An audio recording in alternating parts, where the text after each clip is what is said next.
What's good, chat? What's good, chat? How are you doing, chat? Nah, let me stop, man. Welcome to Stream Week Day 5, my brothers and sisters. Let me see what's good in here. Let me see if I got any viewers over on. I see what viewers I got over on YouTube. Um, Let me see what it's looking like on IG. Okay. I'm liking it. I'm liking it. This is dope. So yeah, y'all already know. Today, I got a topic prepared for y'all. And the topic that we gonna go over today is what investors know that entrepreneurs do not. So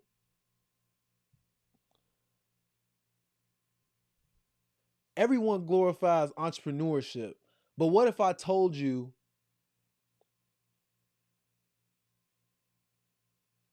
the real wealth builders are often quiet investors?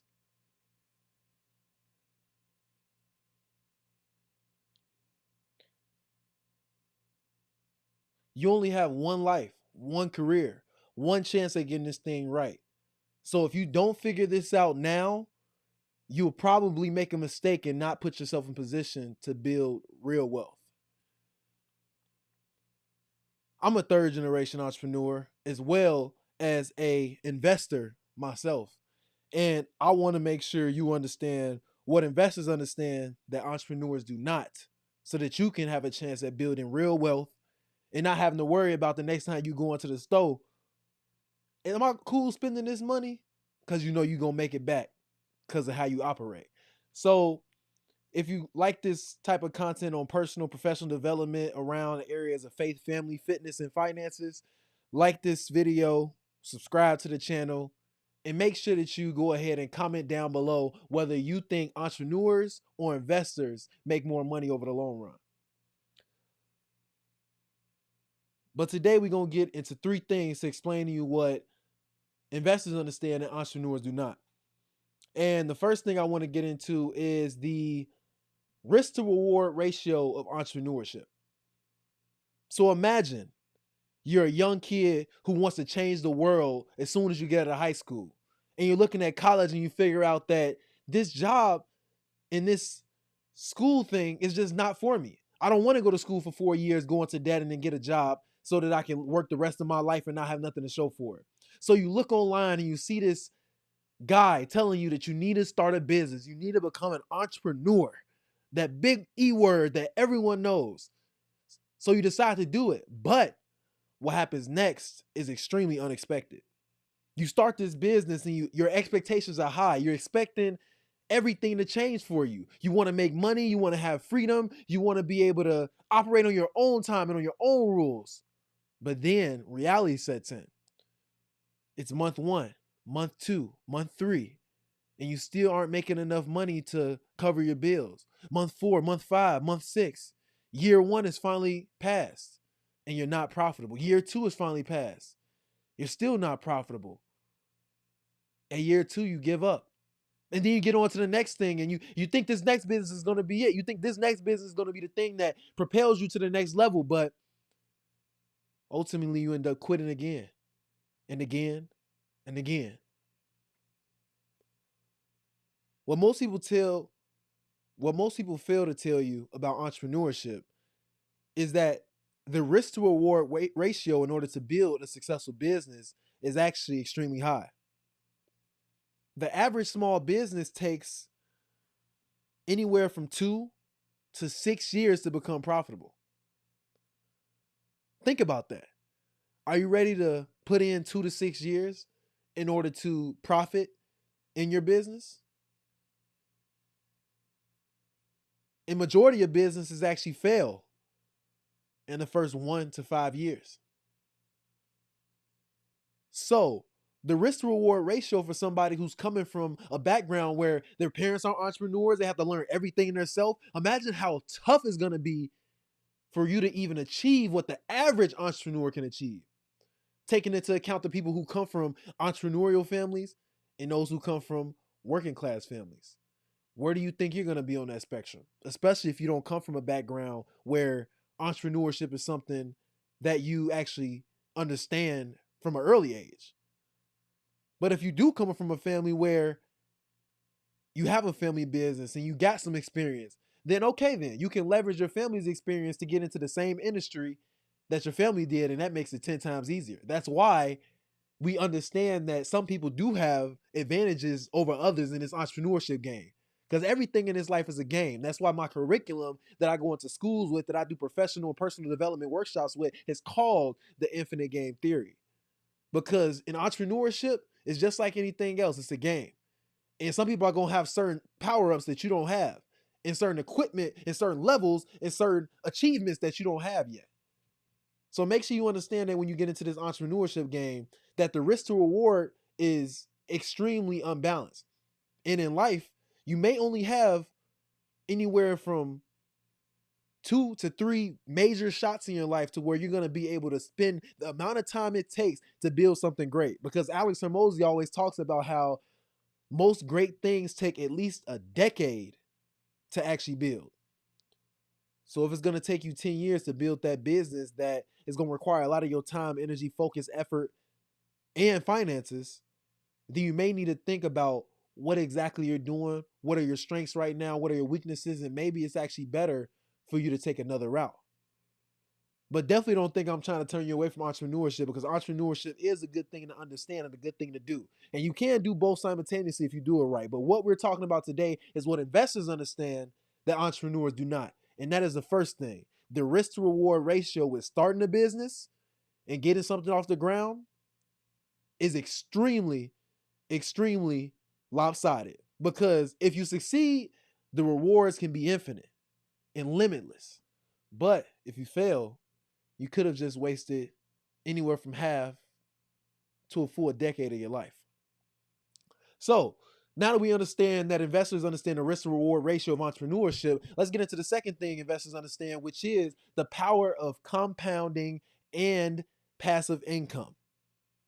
So what do investors do that entrepreneurs don't do as well? Investors put their money into assets that are already proven, for the most part, to give you money back. And then, since they put it into assets that are already proven to give you money back, that already have systems and already have things in place so that you don't have to do all the work to get it started and get it to run, you start to develop a little bit more passive income. And just so we understand, passive income isn't income that you make without doing any work. Because passive income is more like a spectrum. You have going to work, which is, over here, super active. And then you have investments, which is like over here where you do a little bit of work, making decisions, putting the money in, maybe getting things set up. And then a lot of the money can come in without you doing certain work. But then you have a little bit of work you have to do. That's what I mean by passive income. Not the dream that you're being sold by a bunch of gurus telling you, hey man, get your passive income up. I hate when people be selling lies online, but understand there is more passive income. And that's what investors understand. But on top of that, they understand the power of compounding. Imagine when, instead of you putting in all this hard time, work, effort, energy, your money, finances to build a system that generates you money, you're just putting your money into the system that's already generating it. That you know how to find where to put your money at. You understand the thing you're putting your money into, and you know it's going to print you money back out because you understand it. And on top of that, all the money you make from the investment, from the asset, whether it's a business, whether it's real estate, whether it's stocks, whether it's crypto, whatever it is, all the money you make from it, you can just put it right back in. And what happens when you take the money you make from the investment, whether that's the business, the stock, the crypto, the rental property, and you put it back in, now you just keep making more and more money because you're buying more and more assets with the money you're making from the assets, and then you put it back in with also the money you're making from your job, or wherever you're making the money from, you put it back in the assets, and all these things just compound on top of each other. Compounded interest is what Warren Buffett calls the eighth wonder of the world. And there's so many different people in time who have quoted it. So I may put a quote on the screen for people who want to understand why over time, compounded interest has always been something people have respected because you can't be everywhere at once, but your money that you make from the passive investments can, that money can be somewhere that you're not. And you can automatically have the money that you make put back in to buy more real estate, buy more stocks, buy more businesses, buy more crypto. That is what investors understand, is that if entrepreneurship and starting a business has such a high failure rate, then why not invest in the proven machines that are bringing you money in so that you don't have to worry about failing and losing as much money, because you understand the power of passive income and compounding interest. Those two things are the second thing that that investors understand that entrepreneurs do not. But I do want to make sure. Let me check this chat real quick before I go on to the third thing that investors understand that entrepreneurs do not. Let's see. Scotty said markets been doing good these last couple of days. We up big. Oh yeah, bro. You already knowing. You already knowing. I be checking my stock account every now and then, bro. I don't really be heavy in the, like, I got a portfolio for stocks, but I'm on whew, my bad. I'm mainly heavy real estate, bro. I'm heavy real estate. I like stocks for sure. Like, don't get me wrong, I got stocks, but right now my primary focus is real estate.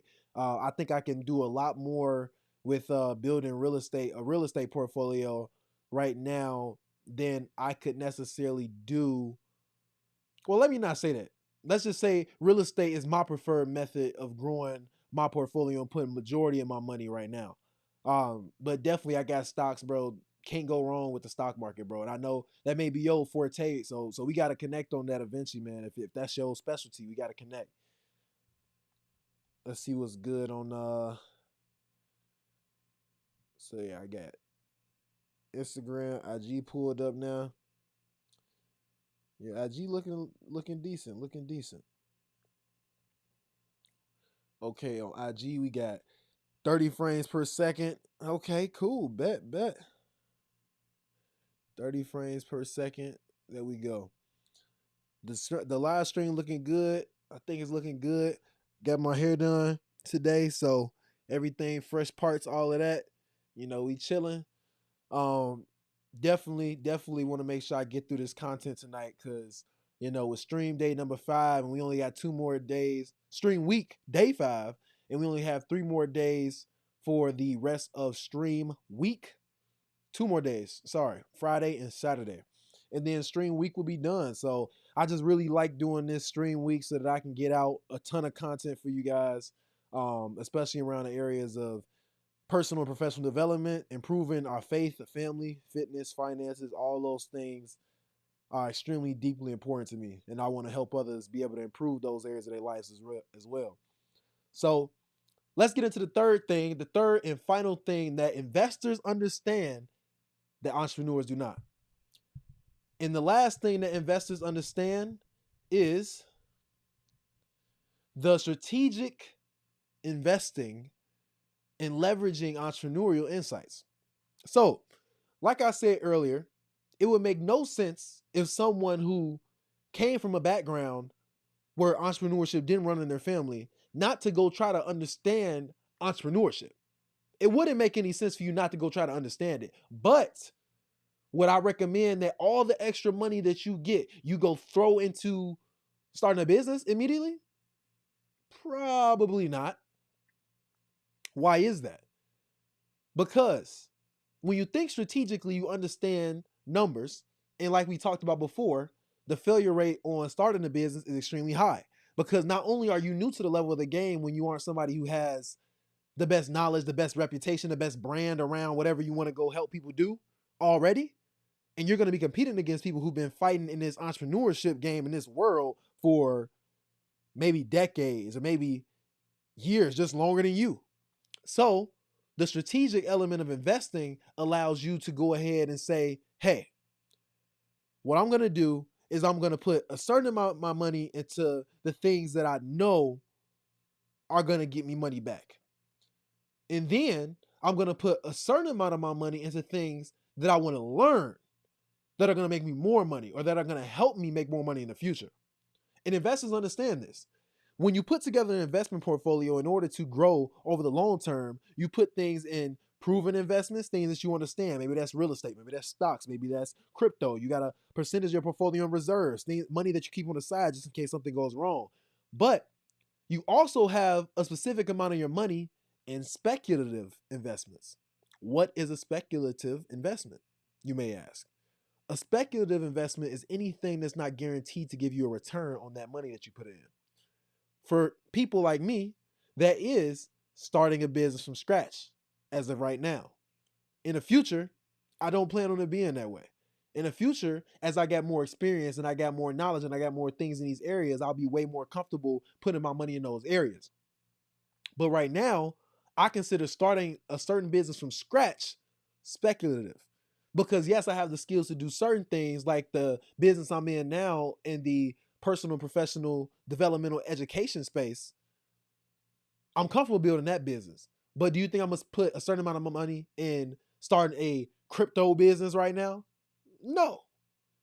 Not because crypto isn't a good opportunity, but because I know what I'm competent in, and I know statistically I would be more likely to succeed putting my money in things that I know rather than things that I don't know. A lot of people go around life and they see people on social media and they having a real good day, so they's like, I got $500. My homie said to go buy XRP, so I'm gonna go buy XRP. Like, woo, everybody cool, we buying crypto, everybody got wallets out. Like, look at my crypto, I got XRP, man, I just put money in it, and then next thing you know, the whole market dropped, and then you looking stupid. Because what happened is you got caught up in the hype of investing in stuff that you don't know. And what do entrepreneurs do really? Once they hustle and they grind for that 2, 3, 4, 5, 10-year period to build that business, that system that makes them money on a consistent basis, what do? They keep putting money into the system that they understand how it works.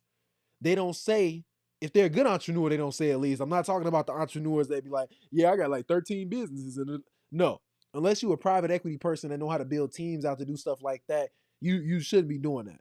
But I'm talking about the smart entrepreneurs that have their own business and they're continuously pouring into that business. They understand once they build a system that actually makes them money, they just keep pouring into that system. They keep building into that system. They're not going to put their money over in crypto when they know that they already got a business that works. They're going to keep pouring money into that business, growing the business, doing what they got to do to the business, reinvest into the business, R&D into the business, research and development into the business.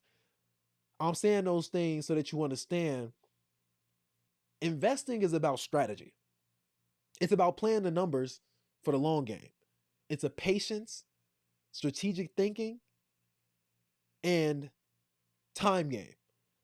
Because if I had to choose, if I was started from scratch and I had no family members that understood entrepreneurship or anything, and I had to choose what I would start being, an investor or an entrepreneur, I would be an investor. Because what I understand about investors is that they take strategic risk by buying things that already make money instead of putting all their eggs into starting something to hopefully make money. Now, am I saying that you should never start a business? No. But I just told you that even investors have the money to start a business, but they make sure that they always have money into proven assets as well. So that no matter what, if you want to make sure that you guaranteed, in a guaranteed way, push your family forward, you make sure that you never leverage all of your money into something with the risk of losing it all. If you want to guarantee that you push your family's financial future forward and financial legacy you leave for them. Because I can guarantee you one thing.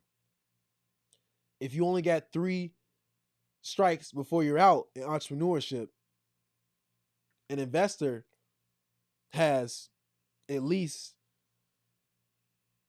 10 times, 100 times that. Because what an investor understands is by spreading out your money among different assets and letting it grow guaranteed, given the time, patience, compound interest, and strategic thought of where they put their money, they guarantee that their legacy grows rather than betting everything on the horse and possibly losing that bet. Now, I'm not demonizing entrepreneurship, but because I do teach entrepreneurship to beginner students, but I do want to make sure that when it comes to understanding the investment side of things versus the bootstrapping entrepreneurship side of things, we get very clear on what exactly that means, what exactly that means for you and your situation, and whatever you choose, just understand the pros and the cons of it and be able and willing to bet with your actions and your time and your energy that it'll be worth it in the long run for you.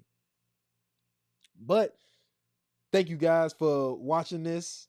If you like this, definitely go ahead and DM me on Instagram at itskuye, and make sure that if you want to join my personal professional development community where I have free courses, we get on guest speaker calls with top executives, entrepreneurship investors, and you learn from them, go ahead and DM me on Instagram and we'll get you started. So appreciate you guys for hopping on, and we gonna get this finished up real quick.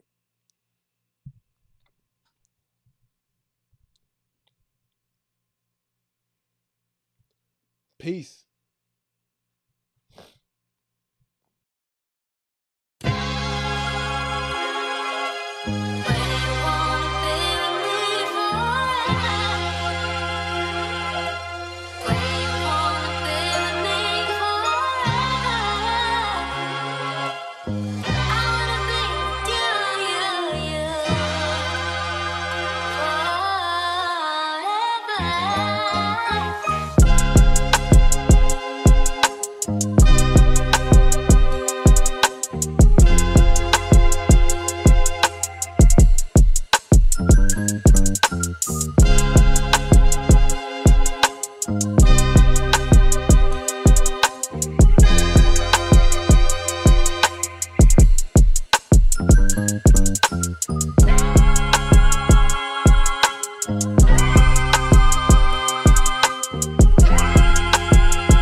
Forever.